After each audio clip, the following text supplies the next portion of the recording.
Audience, I've been in pain! Not really, but I have had a series of reads here on the channel that haven't left me with that spark, that oomph, to really want to rant and rave about a story. Unfortunately, I just found The Law remarkably skippable. While Snow Crash was a good time and certainly thought-provoking about the genre of cyberpunk as a whole, it was hard to recommend for many people who aren't already a big fan of the cyberpunk genre. I recently read both a Neil Gaiman and Stephen King book, and both of them I just didn't have enough to say about to justify a full review. And then there was an indie book that I'd have to do a rant review on if I was going to review it, and I don't necessarily like doing rant reviews to indie authors who are just getting started. But then, a beacon of light! I remembered that I was sent an arc of Babel, which I wanted to review a bit closer to the book's release. It's not coming out until August 23rd, but with it being one of my most anticipated releases of this year, I couldn't help but go ahead and give it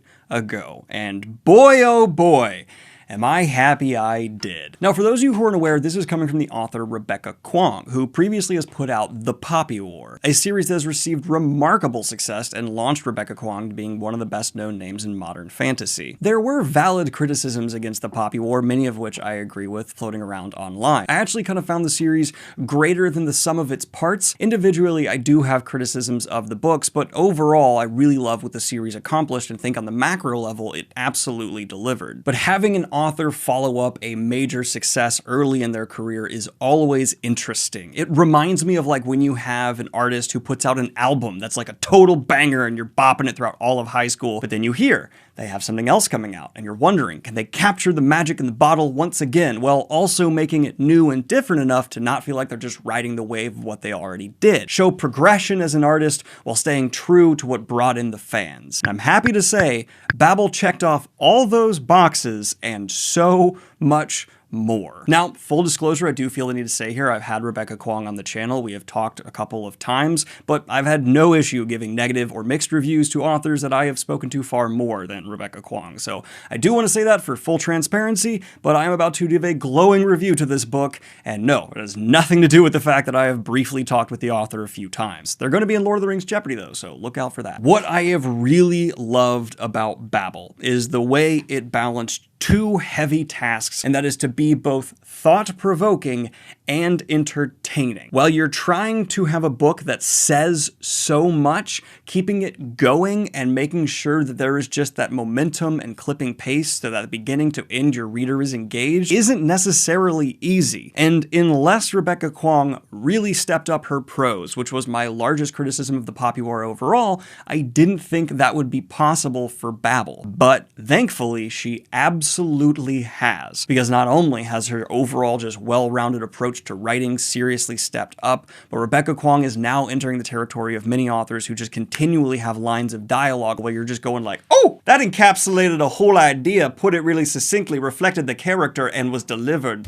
with flavor. Because that's what the prose are, right? Prose of the story are the flavor the people have to take down the recipe you are trying to give them. It doesn't matter how nutritious or protein-full it is, for continuing this metaphor, if the overall flavor of the communication doesn't work. And Babel is by far the most impressive prose we've seen from Rebecca Kuang so far. And what that's delightfully done is allowed the other areas of her writing that were already strong to just be that much sharper. If you haven't read The Poppy War, I believe one of the universal things people walked away from that book from were Rebecca Kuang can deliver some serious, gruesome scenery and emotional impact. Those went from being really good to excellent here. I was constantly feeling not only the main character Robin's emotional struggles and turmoil, and that goes for the full cast of characters. One more criticism I did have for The Poppy War, which again is a series I really do like and recommend to many people, was that some of the side characters just felt like they were sitting there to deliver a certain type of person or to move the plot along, and didn't necessarily feel like they were a well-rounded individual. Now, the entire cast in Babel I found myself enamored with with, and the number one bit of proof for that is my favorite character actually wasn't the main character, despite absolutely loving Robin's presentation. It instead is actually going to go to Victoria, dyslexia. Victoria was how I said it in my head. I do not know why. I am sorry to the Italians in the audience. All right, I'm getting way ahead of myself. I'm way ahead of myself. Reel it in, reel it in. Let's talk about what exactly the story of Babel is. Now, this is dark academia, which is a genre I don't necessarily love, but I respect great entries in any genre. And the story here follows Robin, who is of Chinese descent, but applying to join the Royal Institute of Translation, or as it's known, Babel. Ignore the cold sore. They are of Chinese descent, but they are brought up in London. I want to clarify that because the way I said that, it made it sound like they moved to London later in life, but they're brought to London at a very young age. And this gets into the real crux of the themes for Babel, because this is a book that focuses through the lens of language on our connection to our cultures and those around us and those that came before us. And it delivers on these themes and ideas with haymakers delivered with precision. I am by no means a language expert. I briefly studied it in college because dyslexia. I couldn't learn another language. So instead, I studied language as a concept, and I can take my memories from there and also actually living with someone who is trilingual. It's so accurate to the point where I'm almost scared to give this to Kayla because I'm afraid of the emotional reaction it'll bring from her, because it's a very emotional thing. Language is so tied to who we are and is really the cornerstone of what so much of culture grows from. And all of that is thoughtfully explored here and used for phenomenal plot progression and exploration. I just love it. It felt so different.